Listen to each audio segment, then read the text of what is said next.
Hello YouTube, j'espère que vous allez bien. Je m'excuse d'avance si je parle un petit peu du nez. J'ai malheureusement attrapé la crève le week-end dernier. Donc c'est en train de passer, mais je parle encore un petit peu du nez et il faut quand même que je vous tourne une vidéo. Donc je m'excuse d'avance, mais voilà, je suis un petit peu malade.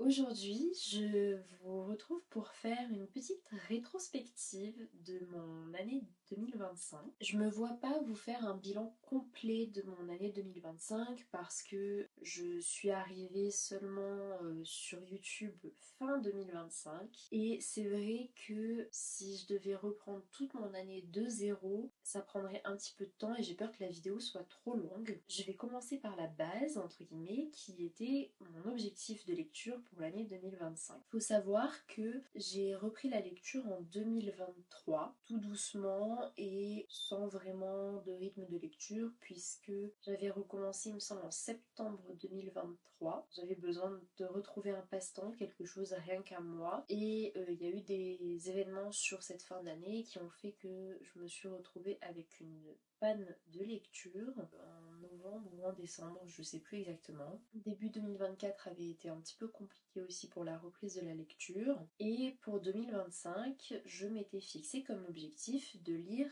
50 livres. Ça faisait entre 4 et 5 livres par mois à peu près. À savoir que moi, dans mes lectures, je compte tout. Je compte les BD, les mangas, les nouvelles, les romans, les recueils de poésie, les romans graphiques. Vraiment, je compte tout ce que je lis. J'avais pour objectif de lire 50 livres et cet objectif a été atteint dès septembre. Enfin, dès septembre. Pour certains, vous me direz, c'est pas si tôt que ça, mais pour moi, avoir atteint mon objectif en septembre, c'était déjà super bien. Et j'ai même du coup dépassé cet objectif sur la fin d'année en atteignant les 61 livres, toutes catégories confondues. Évidemment, sur l'année, j'ai eu des très bonnes lectures et des moins bonnes lectures. Et du coup, je voulais vous faire un petit récapitulatif de cette année en vous partageant mes tops et mes flops de cette année. Je le dis ouvertement, c'est pas du tout un concept qui vient de moi. Je pense que vous l'avez déjà vu plein de fois sur YouTube ou même sur Instagram ou sur TikTok. Moi, en l'occurrence, je l'ai trouvé sur la chaîne de Elise Books. Je trouvais le concept assez intéressant, pouvoir vous partager mes lectures de 2025 ou du moins une partie sans vous faire une vidéo beaucoup trop longue et du coup pouvoir commencer 2026 en vous faisant un bilan mensuel dès le début. Pour ce petit récapitulatif,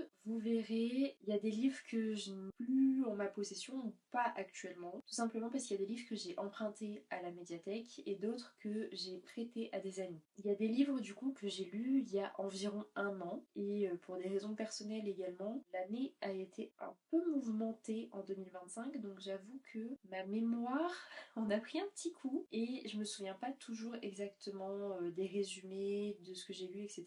Et j'ai pas pris l'habitude de noter des critiques de ce que j'ai lu, chose que j'aimerais plus faire en 2026. Donc on va faire avec Babelio sur mon téléphone pour me souvenir des notes et avec les résumés de Babelio pour les livres que je n'ai pas en ma possession. Et si je me souviens de petites choses à dire en plus, je vous les dirai, mais n'en voulez pas si ma mémoire me fait un peu défaut. Je voulais aussi dire, vous allez vous en rendre compte au fur et à mesure que je présente les livres, en termes de qualité de lecture, j'ai quand même eu une très bonne année. C'est-à-dire que j'ai eu 3 ou 4 coups de cœur et j'ai eu plusieurs 5 étoiles et je n'ai eu qu'un seul livre en dessous de 3 étoiles sur 5. Donc c'était quand même une plutôt bonne année de lecture et vous vous en rendrez compte que parfois en fait dans mes flops ça reste quand même des très bonnes notes, par exemple des 4 ou des 4,5, tout simplement parce que ça aura été la moins bonne note du mois, mais ça restait du coup une très bonne lecture. On commence du coup avec le mois de janvier 2025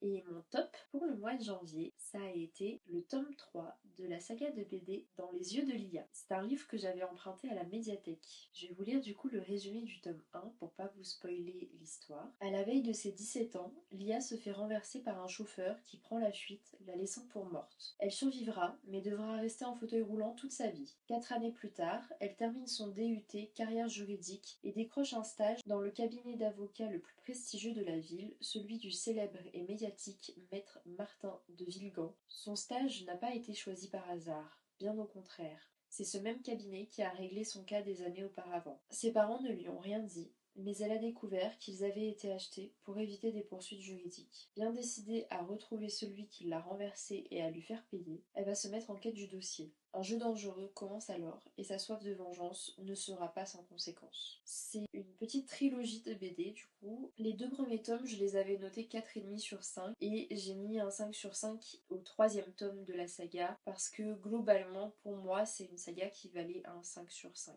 J'ai vraiment aimé suivre l'enquête de l'IA, la suivre elle et ses 2 acolytes dans la recherche de la vérité sur son dossier et je vous invite à découvrir cette petite saga. Voilà, je peux pas vous en dire non plus beaucoup plus pour pas risquer de vous dévoiler des informations importantes. C'est une saga dont je me souviens encore assez bien, même si du coup je l'ai lu en janvier, donc il y a à peu près un an. En tout cas, je vous encourage à la lire, je l'ai vraiment trouvé très sympa. Mon flop de ce mois-ci, c'est également un livre que j'ai emprunté à la médiathèque. C'est Le Veilleur des Brumes, tome 1. C'est un petit roman graphique. Yuk est orphelin, mais sa place est sur le rempart. Toutes les 12 heures, le cochon active les ailes du moulin pour éloigner le brouillard mortel qui s'insinue vers la ville. Le reste du temps, il cherche à mener une existence normale. Pas facile quand tout le monde l'évite, car il rappelle la menace qui pèse en permanence sur la ville. À l'école, il n'a qu'une amie, Fox, une renarde. Le problème, c'est que Yuk doit la partager avec Hippo, un gros balourd hippopotame pas franchement amical. Un jour, Fox et Hippo décident de venir visiter pour la première fois le moulin. Malheureusement, un phénomène extraordinaire arrache le moulin du rempart et le projette loin dans la forêt. Les enfants sont en grand danger. Ils n'ont que 12 heures devant eux avant que le brouillard mortel ne revienne. C'est une petite trilogie également de romans graphiques post-apocalyptiques au niveau de l'ambiance. J'avais bien aimé quand même,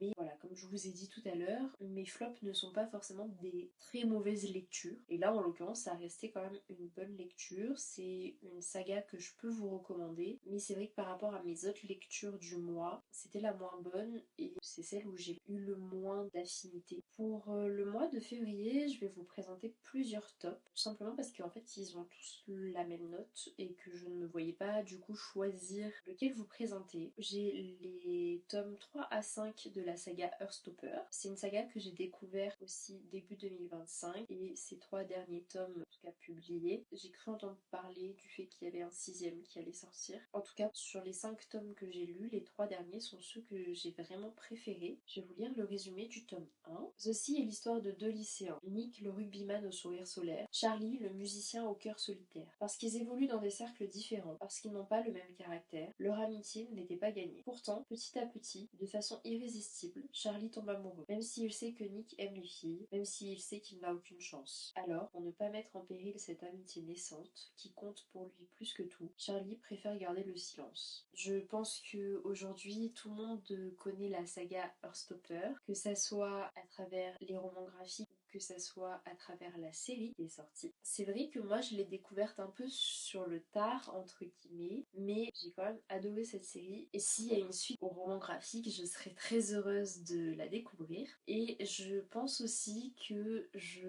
vais, pourquoi pas dans l'année 2026, me regarder du coup la série. Ça c'était premier top du mois de février. Et le deuxième, ce sont 2 BD. On pourrait dire entre guillemets un tome 1 et un tome 2. Ça parle du même personnage, il y a son enfance et sa vie adulte. Et j'ai trouvé le sujet très intéressant. Il s'agit de La guerre de Catherine et Au nom de Catherine, que j'ai également noté 5 sur 5. Je vais vous lire le résumé de ces 2 BD. 1941, Rachel étudie à l'internat de la maison de Sèvres, où ses parents l'ont placée par sécurité. Elle y noue de belles amitiés avec Sarah et Jeannot, mais y découvre surtout sa passion, la photographie. Bientôt, les lois contre les juifs s'intensifient. Il n'y a plus de sécurité nulle part en zone occupée. Un réseau de résistants organise la fuite des enfants juifs. Du jour au lendemain, ils quittent tout et doivent oublier le temps de la guerre, tout de leur vie d'avant, à commencer par leur prénom. Rachel Corin devient Catherine Collin, raconte, lui intime ses professeurs en l'envoyant sur les routes de la zone libre, un appareil photo à la main. C'est ainsi que nous découvrons le quotidien d'une adolescente juive dans la guerre, ses rencontres, ses peurs, mais aussi les quelques moments de répit et de grâce que lui offrira son art. Après plusieurs mois passés aux côtés d'Étienne, Rachel Coran décide de conserver Catherine Collin comme nouvelle identité et revient à Sèvres vivre pleine d'incertitudes. Étienne lui suggère de s'accorder une année loin de lui pour réfléchir à ses sentiments, à ses aspirations comme photographe et à ses envies de femme adulte. Après en avoir discuté avec Goéland, Pingouin et son ami de toujours, Jeannot, Catherine décide de se consacrer pleinement à son art et se lance comme photographe professionnelle pour gagner ainsi son indépendance. Entre la fête de l'humanité, une utopique colonie de vacances franco-allemande, et un sujet social qui va la conduire jusqu'aux États-Unis, elle connaît un début de carrière fulgurant. Toujours en proie avec le traumatisme de son passé, Catherine va néanmoins, à travers son art et les relations qu'elle noue, s'ouvrir au monde et s'affirmer comme femme dans une société encore marquée par la guerre et la domination masculine. Je vous avoue que là, c'est un petit peu plus flou pour moi au niveau vraiment du récit. Je me souviens juste que c'était l'histoire de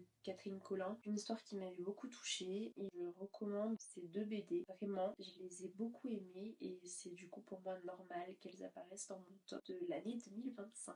En ce qui concerne mon flop de février 2025, vous allez vous rendre compte du coup que c'était quand même une très bonne note puisqu'il s'agit d'un 4 sur 5. Il s'agit de Culotté, le tome 1, que j'avais également emprunté à la médiathèque, donc je ne l'ai pas avec moi. Guerrière apache ou sirène hollywoodienne, gardienne de phare ou créatrice de trolls, gynécologue ou impératrice, les culottés ont fait voler en éclats les préjugés. 15 portraits de femmes qui ont inventé leur destin. Margaret, actrice terrifiante, spécialisée à Hollywood dans le rôle de méchante. Agnodis, gynécologue de l'Antiquité grecque, qui dut se déguiser en homme pour exercer. Lozen, femme apache, guerrière et chamane. Annette, sirène australienne, qui inventa le maillot de bain féminin. Pénélope Bagieux brosse avec humour et finesse 15 portraits de femmes, combattantes, hors normes, qui ont bravé la pression sociale de leur époque pour mener la vie de leur choix. J'ai trouvé ce livre très inspirant. Je vous avoue que je ne me souviens pas de tous les portraits des femmes que j'ai pu découvrir dans ce roman graphique, mais j'ai trouvé ces portraits très inspirants, très intéressants. J'ai trouvé ça génial qu'on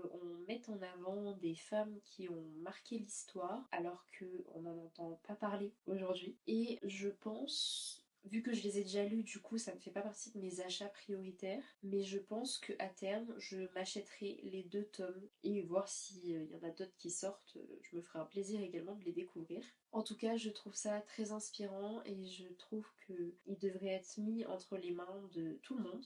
C'est une duologie en tout cas que je recommande très fortement. Et même si j'ai la classe dans mon flop pour février, vous vous rendez bien compte du coup, un 4 sur 5 c'est une très bonne note, c'est donc un livre que j'ai quand même beaucoup aimé. Au mois de mars, j'ai rien à vous présenter parce qu'au mois de mars, j'ai rien lu. Ou du moins, je n'ai terminé aucun livre. J'enchaîne du coup directement sur le mois d'avril. Et au mois d'avril, j'ai eu mon premier coup de cœur de l'année. C'était Noël, Island et Turbulence de Rose Milla. C'est un livre en auto-édition, mais l'autrice a également 3 romans publiés chez Hugo New Romance. Dans mon souvenir, il y a du spicy dedans, donc je dirais plutôt pour un public averti, au cas où. C'est une petite romance qui se déroule à la période de Noël. Alors on dirait que je l'ai pas du tout lu à la bonne période. Si, en fait j'ai mis plusieurs mois à le lire parce que comme j'ai dit le début d'année était un petit peu compliqué pour moi et je pouvais pas lire comme je voulais, j'avais pas la tête pour, mais ça m'a pas empêché d'avoir un coup de cœur sur ce roman. Je vous invite très fortement à le découvrir et à découvrir d'ailleurs même les autres romans de l'autrice qui sont pour moi tous soit des très bonnes notes, donc 4 ou 5, soit carrément des coups de cœur. Lancer de hache, rugby dans la neige, des turbulences sont à prévoir dans les Highlands et pas seulement dans l'avion. Dans la vie, Eileen aime 3 choses: l'Écosse, le rugby et sa famille déjantée. Ce qu'elle déteste en revanche, c'est se faire plaquer tous les ans à quelques jours de Noël.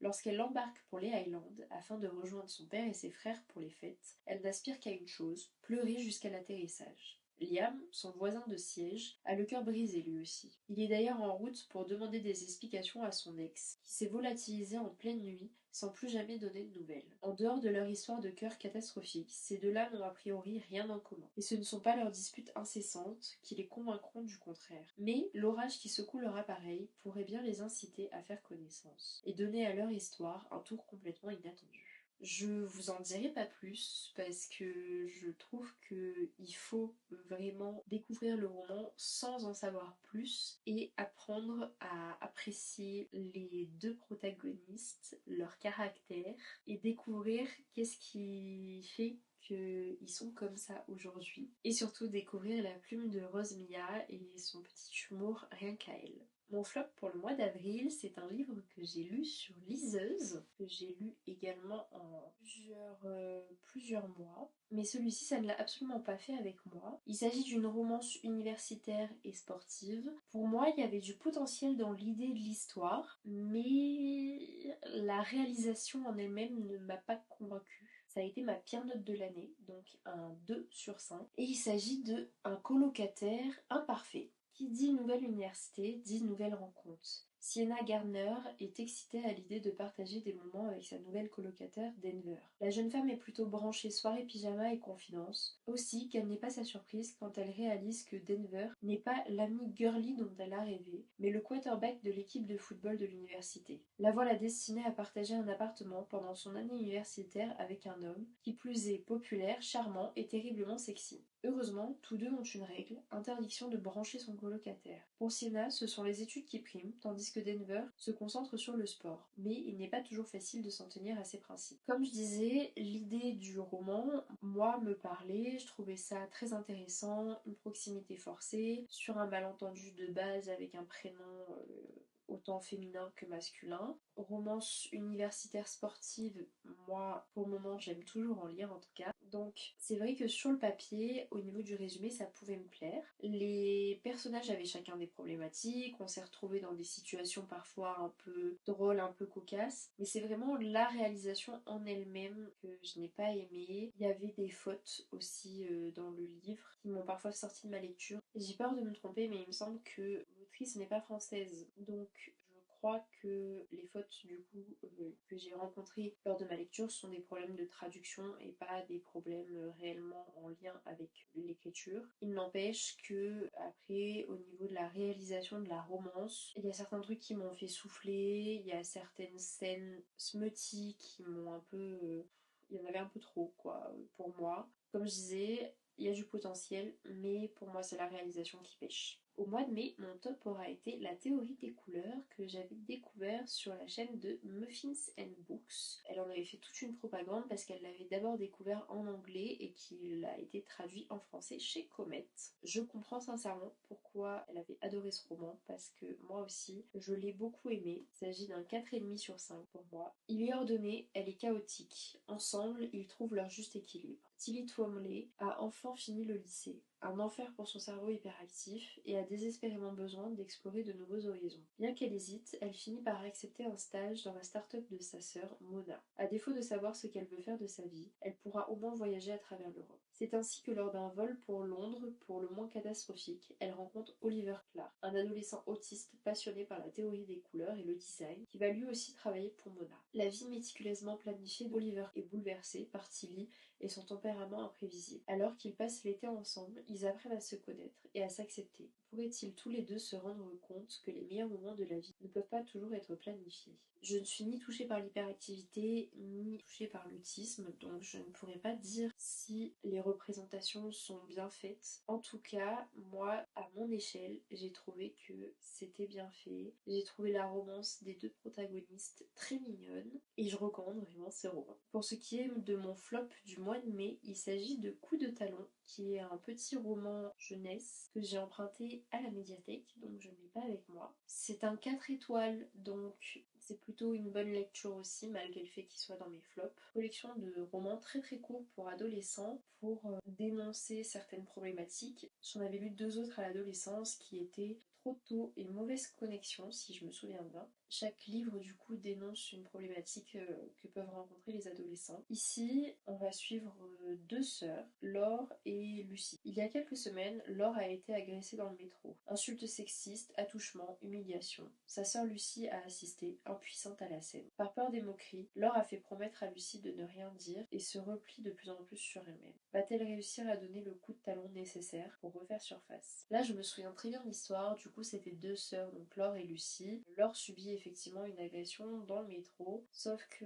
elle fait promettre donc à sa sœur Lucie de ne rien dire, mais Laure va petit à petit s'enfermer et dépérir et on passe d'une jeune fille joyeuse et pleine de vie à malheureusement une jeune fille un peu zombie, si je peux dire ça comme ça. On va suivre du coup, à partir de l'agression, tout ce qui va se passer, quel choix va devoir faire Lucie pour protéger sa sœur et pour l'aider à remonter. Et voilà, c'était très court, mais je trouve que de manière générale, cette collection doit être mise entre les mains des adolescents parce qu'elle parle de sujets très importants. On passe maintenant au mois de juin, et au mois de juin, mon top est une nouvelle, Ciao Amore, que j'ai lue sur ma liseuse, qui a été un 5 sur 5. On dit qu'il fait bon vivre à Capri, et ce n'est pas d'Eva, de passage dans cette ville, qui dirait le contraire. Pendant quelques jours, elle va flâner dans les rues inspirantes, manger des pâtes au citron avec un bon verre de vin et se laisser bercer par les vagues à savourer la douceur de l'île.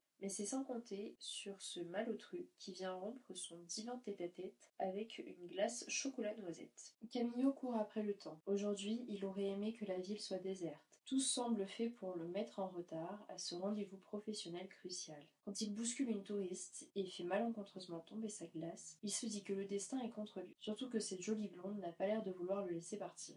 C'était une petite romance sous forme de nouvelle, le temps d'un week-end du coup, que j'ai trouvé très mignonne. Et du coup, ça a été ma meilleure note de juin. Et mon flop de juin a été également une romance sous forme de nouvelle que j'ai lue aussi sur ma liseuse, qui était Nicolasone.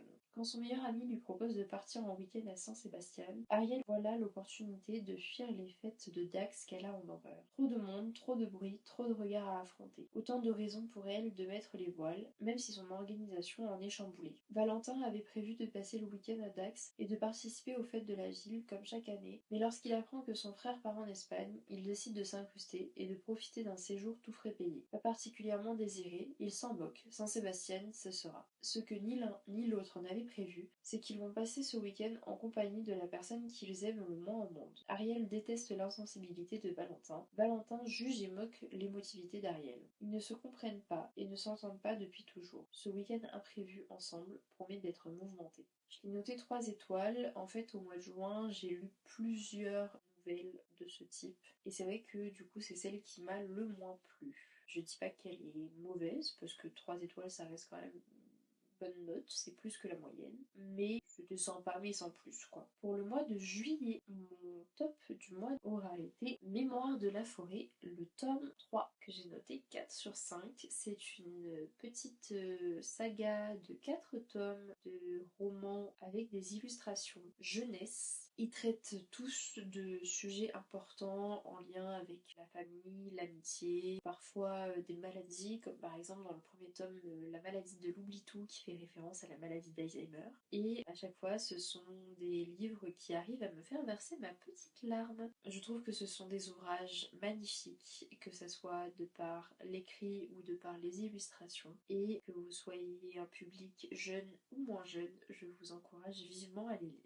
L'hiver et son manteau se sont posés sur la forêt. Les jours sont froids et les nuits sont longues, mais comme chaque année, à l'approche de la fête de Yule, les habitants de Belle-Écorce se réjouissent. Les boutiques regorgent de jolies choses, les gourmandises se préparent et beaucoup prennent la direction du Grand Nord. C'est tout là-haut, dans les dangereuses vallées de Sombre-Hiver, que Pimprenel et Séraphin Renard sont allés chercher un cadeau pour Bartholomé, leur fils à la santé fragile. Mais ils ne reviennent pas le jour prévu. Pour les retrouver, Bartholomé embarque avec son oncle Archibald dans l'Étoile de Belle-Écorce, un légendaire train à vapeur. Alors qu'à bord les événements étranges se succèdent, il fait la connaissance d'un mystérieux passager clandestin qui pourrait bien détenir des informations cruciales pour leur enquête. J'ai plongé dans ce roman avec uniquement ce résumé. Je vous conseille de ne pas chercher plus d'informations et personnellement je ne vous en donnerai pas plus. C'était un récit très beau et très émouvant. Je vous le recommande fortement, mais je vous recommande quand même de commencer par le début de la saga parce que même si dans chaque tome c'est une histoire différente, dans chaque tome il y a une référence au tome précédent. Mon flop du mois de juillet aura été le tome 1 en BD des Colombes du Roi Soleil. J'ai pas forcément accroché au style graphique ni à la manière dont l'histoire était racontée. J'avais un bon souvenir de l'histoire parce que je l'avais lu au format roman quand j'étais beaucoup plus jeune, au collège il me semble, mais j'ai pas retrouvé autant de plaisir à le lire au format BD, donc je pense que je relirai le format roman, voir si ça me plaît toujours, mais je poursuivrai pas les BD. Charlotte, Hortense, Isabeau et Louise sont élevées à Saint-Cyr, dans la rigueur et la piété. Racine écrit pour les jeunes filles une pièce de théâtre, Esther. Elles sont toutes très excitées à l'idée de jouer devant le roi et sa cour. À l'occasion d'une des représentations, Hortense rencontre le frère de Charlotte, dont elle tombe amoureuse. Elle qui comptait vouer sa vie à Dieu se trouve devant un difficile dilemme. Pendant ce temps, Charlotte prépare sa fuite pour retrouver son cousin, à qui elle est fiancée. Quant à Isabeau, elle décide de consacrer sa vie à l'apprentissage des jeunes filles dans la maison de Saint-Louis. Comme je disais, ça n'a pas été ma pire note, j'ai quand même mis 3,5, ça reste une très bonne note, mais je me vois vraiment pas poursuivre la version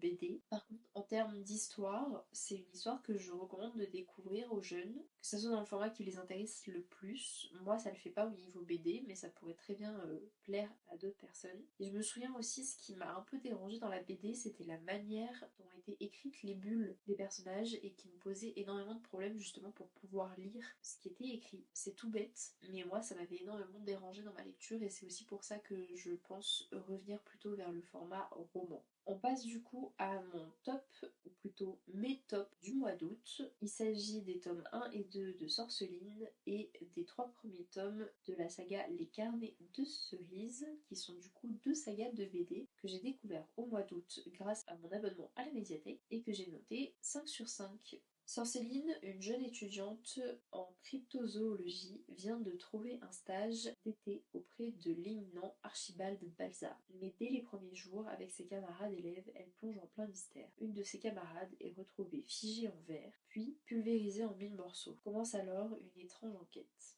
Cerise est une petite fille âgée de 11 ans qui vit seule avec sa mère. Elle rêve de devenir romancière et a même déjà commencé à écrire ses carnets. Son sujet favori, les gens, et plus particulièrement les adultes. Ils sont si mystérieux qu'elle souhaiterait mieux les comprendre. Elle adore les observer pour tenter de deviner quels secrets ils dissimulent au fond d'eux. René Michel. Tous les dimanches, ce vieil homme s'engouffre dans la forêt avec de gros pots de peinture à la main. Qu'y fait-il donc toute la journée? Repeint-il une vieille maison? Décore-t-il des arbres? Et pourquoi a-t-il l'air si triste quand il rentre le soir? Ce sont du coup 2 sagas de BD jeunesse, et même si aujourd'hui je suis adulte, j'ai vraiment beaucoup apprécié ces 2 petites sagas et ça a été mes meilleures lectures du mois d'août. Je les recommande fortement et je compte poursuivre ces 2 sagas dès que je le pourrai. En ce qui concerne mes flops, j'en ai 2 pour le mois d'août. Quand je parle de flops, les 2 là que je vous présente sont à 3,5 étoiles sur 5.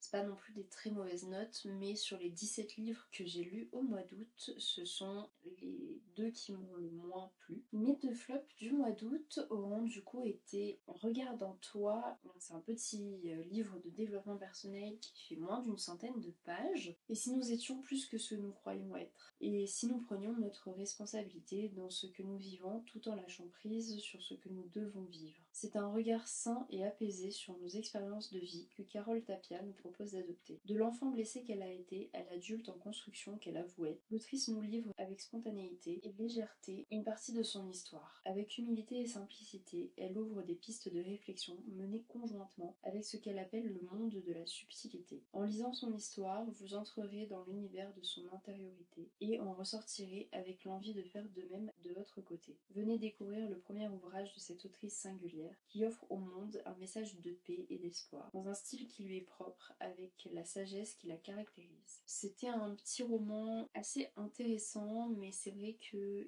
ne m'a pas forcément plus parlé que ça, notamment parce que l'autrice fait des références à la religion et que je me suis pas du tout sentie concernée par ces aspects-là. Donc il est plutôt bien, mais je pense pas être le bon public. Le deuxième flop du mois d'août, c'est le tome 1 de Love Agency, une petite saga par le même créateur que Oshinoko. Je l'avais offert à mon chéri, je suis même pas sûre qu'il l'ait lu depuis que je lui ai offert, donc je l'aurais lu avant lui, du coup. Là, en l'occurrence, avec moi, ça l'a pas spécialement fait. Si lui découvre la saga et décide de la continuer, je la poursuivrai peut-être, mais moi, j'achèterai pas toute seule les prochains tomes en tout cas. Pour charmer celui ou celle que vous convoitez, mettez toutes les chances de votre côté. Nippo-suédoise, Marie a tout pour plaire. Elle est belle, excellente en cours et très douée en sport. Un seul problème, elle est incapable d'enchaîner 3 mots face à un garçon. C'est alors qu'elle découvre une annonce de la Love Agency qui propose les services de ses cupidons pour quiconque cherche l'amour. Marie saute sur l'occasion, sans se douter une seconde que c'est qui, le jeune homme timide sur lequel elle a des vues, est lui aussi coaché par un cupidon de cette agence et que son côté rat de bibliothèque peu sociable n'est qu'une façade pour la conquérir. Entre stratégie, secrets en tout genre et manipulation de part et d'autre, leur relation ne sera pas un long fleuve tranquille. C'était un peu comique, mais voilà, sans plus, je pense que, comme je disais, si mon chéri poursuit pas, moi je poursuivrai pas. On passe ensuite au mois de septembre, j'ai eu 2 coups de cœur, à commencer du coup par le tome 1 de la saga de BD Dérangé. Je vous en ai déjà parlé dans un bilan lecture, mais j'ai vraiment adoré que ça soit l'histoire, la plume, les graphismes. Vraiment, j'ai tout aimé et la dose d'humour aussi, j'ai beaucoup aimé. Donc pour ceux qui n'auraient pas vu ma vidéo, et si la petite voix que vous avez dans la tête apparaissait devant vous, Fleur est dans une mauvaise passe. Sa petite voix lui dit bien qu'il faut qu'elle se ressaisisse et qu'elle remette en question certains aspects de sa vie, qu'elle doit manger plus sainement, qu'elle doit faire de l'exercice, bref, qu'elle prenne soin de son corps et de sa tête. Mais Fleur n'écoute pas. Alors, Lynn, sa petite voix apparaît subitement dans sa cuisine, et avec une seule mission, que Fleur prenne sa vie en main pour devenir ce qu'elle a toujours voulu être. J'ai très hâte de découvrir la suite de cette saga. J'ai reçu le tome 2 à Noël, donc je vous en dirai des nouvelles quand je l'aurai lu. Deuxième coup de cœur du coup du mois de septembre, ça a été Maintenant ou jamais. C'est une saga que j'ai découvert sur Amazon, donc sur ma liseuse. J'ai lu que le tome 1 pour le moment, mais j'ai vraiment adoré la plume de l'autrice, adoré son humour, ses personnages. Je compte bien lire la suite et découvrir les histoires des autres frères. Et pour vous dire à quel point j'ai adoré, je me suis même fait la réflexion que certes, c'est pas dans mes priorités là tout de suite, mais je pense que à terme, j'achèterai les romans en format papier pour les avoir dans ma bibliothèque. Anaïs le sait, elle a toujours tendance à tout faire de travers. Alors, quand il s'agit de réserver correctement un billet d'avion, là aussi ça coince. Larguée et fauchée, la jeune femme a bien l'impression que sa vie ressemble à s'y méprendre à une mauvaise comédie romantique. Et ce n'est pas Harry Jones qui dira le contraire. Le célèbre cofondateur d'une des plus grandes chaînes d'hôtellerie anglo-saxonne remarque immédiatement la jeune femme dans ce hall d'aéroport. Et elle pourrait bien lui sauver la mise. Le jeune entrepreneur propose un deal peu banal à Anaïs, qui ne pourra que les arranger tous les deux. Se faire passer pour sa compagne auprès de sa richissime famille anglaise, le temps d'une semaine, tout frais payé, avec à la clé une somme rondelée. Anaïs hésite, mais son caractère de fonceuse refuse de passer à côté de cette proposition alléchante. C'est ainsi qu'elle se retrouve à Londres, avec cet homme prétentieux qu'elle ne connaît pas, mais qui possède tous les arguments pour lui changer la vie. Un seul objectif, ne pas tout faire capoter. Mais pour ça, rien n'est moins sûr. Surtout quand le mensonge prend des proportions inattendues et que ses foutus sentiments se mêlent au jeu. Parce que si dans la vie, il faut savoir se décider rapidement pour ne pas louper de précieuses opportunités, il en est de même en amour. Et ça, aucun d'eux n'est prêt à l'entendre. Alors, c'est maintenant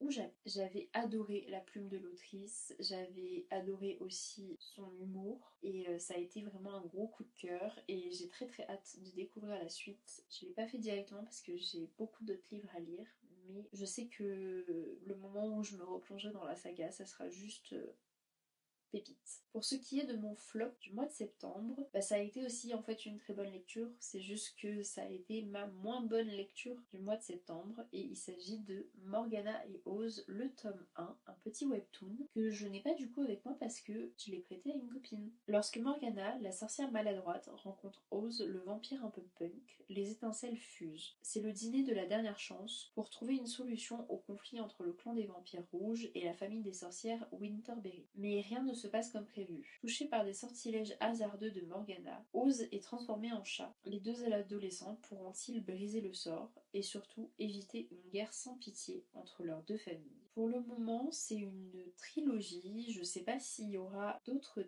tomes qui sortiront. En tout cas, même si ça fait partie de mes flops du coup, puisque ça a été ma moins bonne note sur le mois de septembre, je compte bien découvrir la suite. Pour le mois d'octobre, j'ai eu 2 tops et un flop. Dans mes deux tops, il y a eu 31 jours pour t'aimer, que je n'ai pas en ma possession actuellement car je l'ai prêté également à une copine. Il s'agit d'un livre un peu sur le même principe que les romans de l'Avent, mais du coup à découvrir en été. Imaginez, vous trouvez une lettre froissée sur une table. Vous y répondez alors qu'elle ne vous était pas destinée, et pendant 31 jours, vous échangez avec quelqu'un que vous ne connaissez pas. C'est ce qui est en train de m'arriver, alors que mes vacances étaient toutes tracées. Il suffit d'une lettre pour tout faire dérailler. Si on m'avait dit que je vivrais l'été le plus fou de ma vie à écrire à un inconnu, je ne l'aurais pas cru. C'était une petite romance très mignonne. Je me souviens plus très bien s'il y avait du smut, mais vu la maison d'édition, je pense pas. Ou alors c'était vraiment très très léger. En tout cas sur Babelio ils disent que ça peut être lu à partir de 14 ans. Je vous avoue, je me souviens de l'histoire, je me souviens plus par contre des noms des protagonistes. En tout cas c'est une romance estivale très mignonne que je recommande fortement et de manière générale, les romances comme ça, ados, de Sophie Jomain, notamment ces deux romans calendrier de l'Avent, Un cœur pour Noël et Secret Santa, ce sont des romans que je recommande parce qu'ils m'ont tous bien plu. Je vous en avais un petit peu plus parlé dans mon bilan lecture du mois d'octobre, donc si vous voulez un avis un petit peu plus détaillé sur ce roman, avec une mémoire un peu plus fraîche, je vous conseille vivement d'aller regarder ma vidéo bilan du mois d'octobre. Mon deuxième top pour ce mois d'octobre, Lebensborn. C'est un roman graphique qui aborde un sujet un peu méconnu qui s'est déroulé pendant la guerre. Il y avait deux programmes nazis secrets. Le premier avait pour but d'exterminer les juifs dans les camps, le second de faire naître des Aryens dans des maternités. Pareil, je vous en ai parlé beaucoup plus dans ma vidéo bilan lecture du mois d'octobre. En tout cas, ça a été une excellente lecture que je recommande à partir de 14 ans aussi. J'allais dire, moi je le mettrais dans les mains à partir de l'adolescence, même si parfois ça reste quand même un sujet de parle de la guerre, donc parfois ça peut être un peu émouvant ou un peu dur. Mais en tout cas, moi je recommande énormément ce livre et je compte bien découvrir la version de l'histoire écrite par la maman de l'autrice. Et pour ce qui est de mon flop du coup du mois d'octobre, vous allez voir que pareil, c'est pas vraiment un flop puisque il s'agit du tome 1 de L'Or Olympus que j'ai noté 4 étoiles et ça a été ma pire note sur le mois d'octobre. Donc c'est pas vraiment un flop et j'ai reçu le tome 2 pour Noël que j'ai très très hâte de découvrir.